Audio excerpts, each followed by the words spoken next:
Quartararo pone ventaja en el campeonato. Vietti vuelve por sus fueros.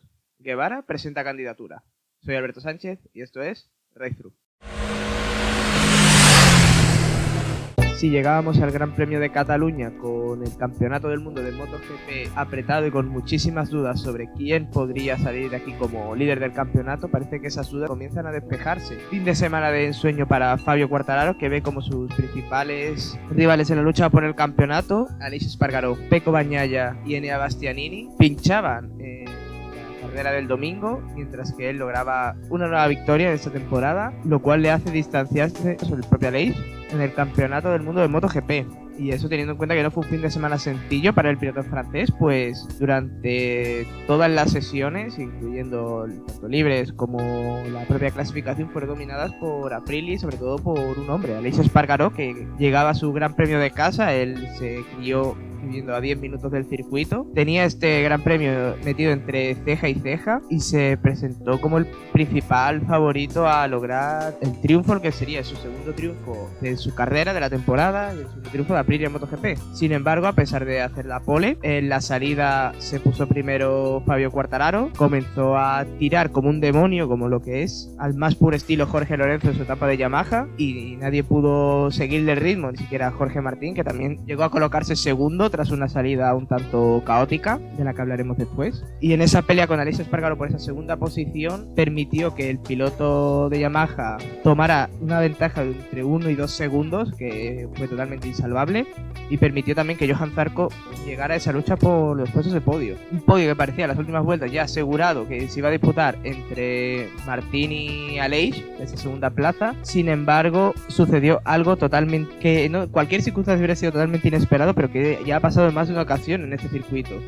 Y es que Aleix Espargaró se confundió y al cruzar la línea de meta en el paso de la penúltima a la última vuelta, se pensó que la carrera ya había terminado, por lo cual levantó los brazos, dejó de acelerar y comenzó a celebrar como si yo hubiera terminado en esa segunda posición. Sin embargo, nada más lejos de la realidad, aún quedaba una última vuelta y tardó bastante en darse cuenta de ello, hasta que fue adelantado tanto por Jorge Martín como por Johan Zarco, incluso por Joan Mir, que se encontraba de una distancia considerable de los pilotos del Pramac y del propio Aleix, y hasta Luca Marini, con el que sí fue capaz de pelear la quinta posición y arrebatársela. Fue un error totalmente extraño, sobre todo porque hablamos de un piloto con una vasta experiencia en el campeonato. Sin embargo, no es nada nuevo en este circuito, y es que el piloto de Granollers se confundió al mirar, en lugar de mirar en la tablilla cuánta información al respecto de las vueltas, lo miró en la torre del circuito, que marca el número de vueltas que da para el final.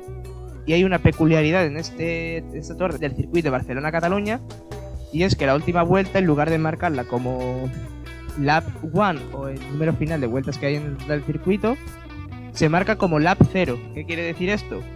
Que al mirar la torre, Aleix Espargaró, al ver que ponía 0, pensó que ya había terminado. Él mismo lo explicó, que era consciente de que en el circuito sucedía esto, que en la torre marcaba la última vuelta como la vuelta 0. Sin embargo, en el momento justo de pasar la línea de meta no se acordó, y de ahí la confusión. Como ya he dicho, no es el primer piloto que comete ese error. Ya lo sucedió a Julián Simón en 125 en el año 2009, cuando cruzó la línea de meta en primera posición. También levantó los brazos y celebró antes de tiempo. En esa ocasión sí le avisaron a tiempo desde el muro para que siguiera apretando y pudo al menos terminar en el podio.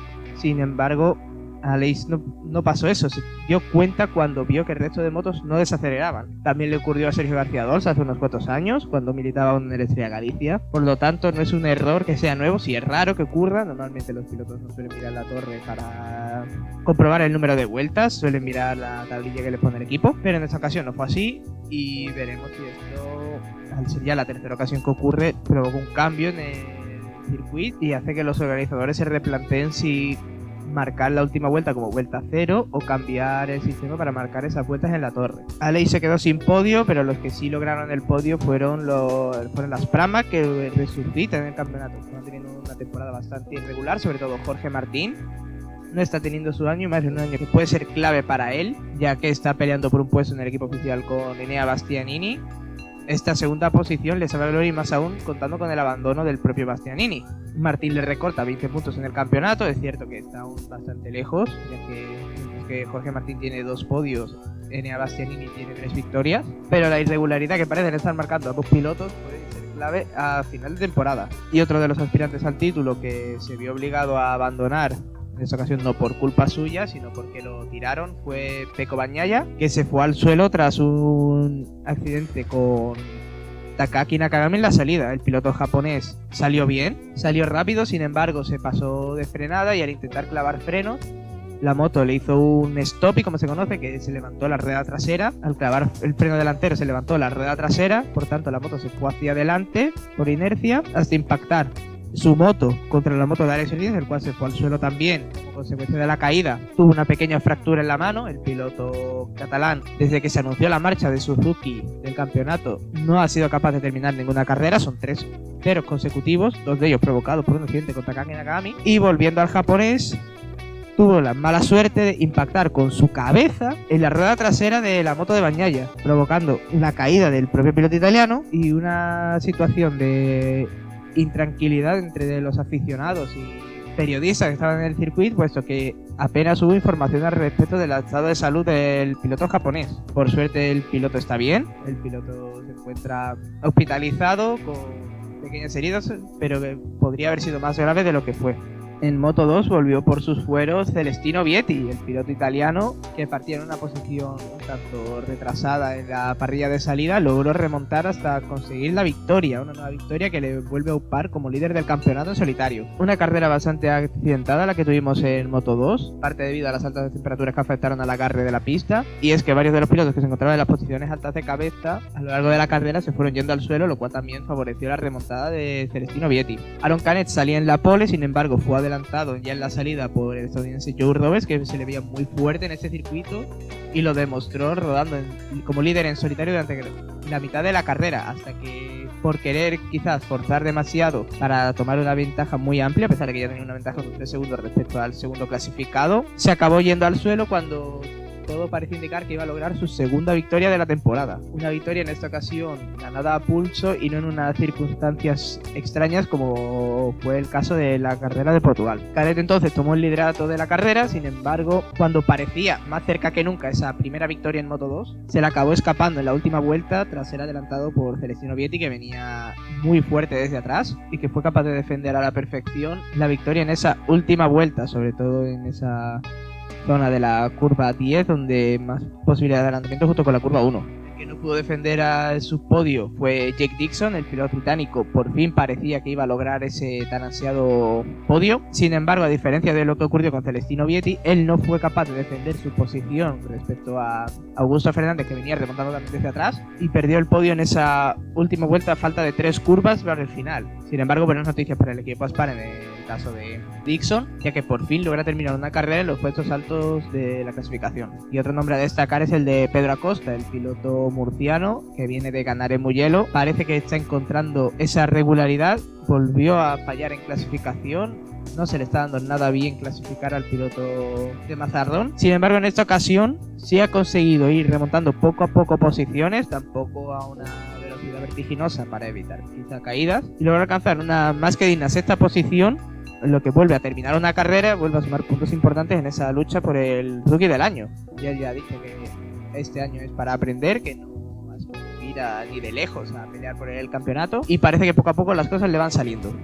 Y en Moto 3 tenemos prácticamente los mismos nombres propios que en Mugello, y es que el equipo Aspar vuelve a salir como gran triunfador de un gran premio. Nuevamente Yumu Sasaki fue ausente por lesión, le sustituyó David Salvador, y si en Mugello fue una caída lo que privó a Denis Foggia de puntuar, en este caso fue un fallo mecánico, y es que al piloto italiano, cuando se encontraba también en el grupo cabecero, no llevaba ni la mitad de las vueltas de la carrera cuando sorprendentemente se le salió la cadena de la moto, algo que es muy extraño en motos de competición, pero sin embargo puede pasar, y a él le pasó, se le salió la cadena y se vio obligado a abandonar la carrera. Un nuevo tercero de la temporada, segundo consecutivo para a caerse en la tabla, y que veremos cómo afecta esto, sobre todo a nivel mental, al piloto del Leopard. Como hemos dicho, todo esto beneficia al equipo Aspar, y es que tanto Izan Guevara como Sergio García acabaron en los puestos altos. En esa ocasión Izan Guevara se cruzó la meta como en primera posición, al igual que en Mugello, pero sí, en este caso sí que se le concedió la victoria. No pisó el verde como si hiciera en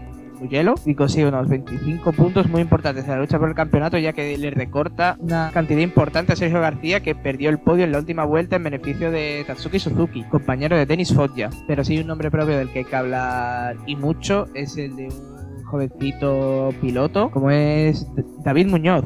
El piloto sevillano de la localidad de Brenes debutó el pasado Gran Premio de Italia, ya que hasta mediados de mayo no cumplió los 16 años de edad mínima que se le exige a los pilotos para competir en el Mundial, por lo tanto se perdió las 7 primeras carreras y ha sido llegar y pegar, como se suele decir.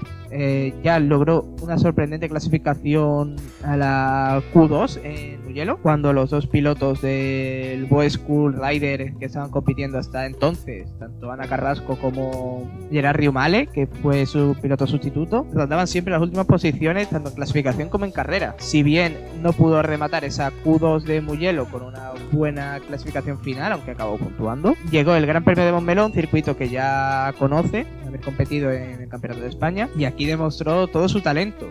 Se puso rápidamente del grupo delantero hasta tal punto de que llegó a liderar incluso la carrera en varios puntos de la misma. Ya al final Izan Guevara logró, gracias a la pelea entre los pilotos de atrás, logró algo de distancia que le permitió lograr la victoria de manera más tranquila, pero en la lucha por esa segunda posición entre Suzuki, García y Muñoz salió triunfador el piloto más joven, que parece estar llamado a ser no solo el rookie del año, que lo peleará con Diogo Moreira, sino que está también llamado a pelear por el campeonato en un futuro más cercano que lejano. Veremos cómo desarrolla este talento David Muñoz y quién sabe si estamos hablando de un futuro campeón del mundo. Hasta aquí todo lo sucedido el pasado fin de semana en el Gran Premio de Cataluña. Ahora volamos de nuevo a Italia, volamos hasta Rimini, hasta el circuito Marco Simoncelli, porque vuelve World Superbike con Álvaro Bautisti y Ducati al mando. Turno de la ronda italiana del campeonato en el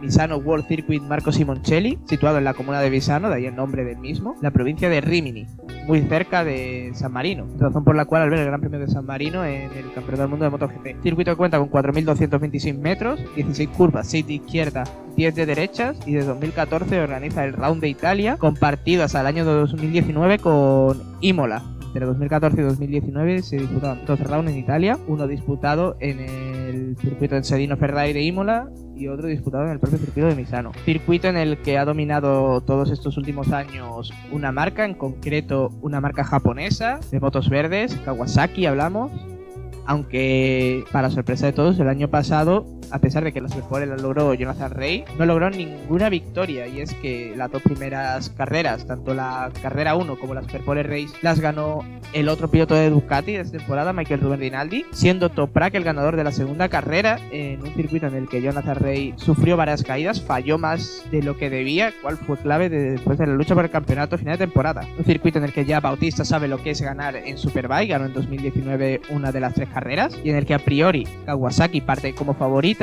Jonathan Rea podría recuperar ese liderazgo del campeonato. Sin embargo, ya vimos que no todo está dicho, y menos en una temporada tan igualada como es esta de World Superbike.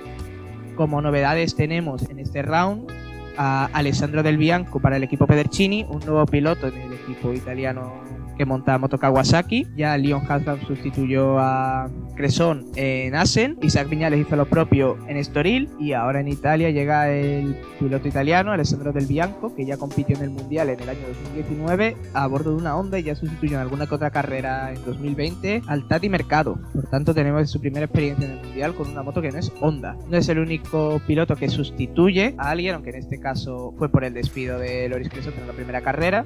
Parece que el Pedercini no termina de encontrar un piloto que mantener durante toda la temporada. El otro caso sí que es una sustitución por lesión, es que Tito Rabat regresa al Campeonato del Mundo de Superbike de la mano del equipo Puccetti, con el cual terminó la temporada pasada, sustituyendo al mismo piloto al que va a sustituir hoy, que no es ni más ni menos que Lucas Mayas, el piloto francés que se lesionó en la Superpole Race de Estoril. No ha podido recuperarse de las lesiones a tiempo para disputar este round de Misano, por tanto el piloto catalán regresa al campeonato. A pesar de estar disputando el Campeonato de España de Superbike con Honda, regresa al Mundial de la mano de Kawasaki del equipo Puccetti. Esperemos un gran papel del piloto español. Veremos si con este round puede relanzar un poco su carrera.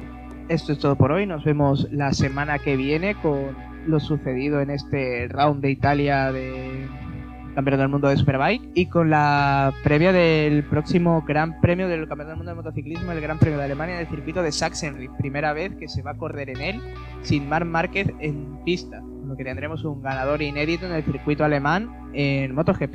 Entonces, a seguir dando gas.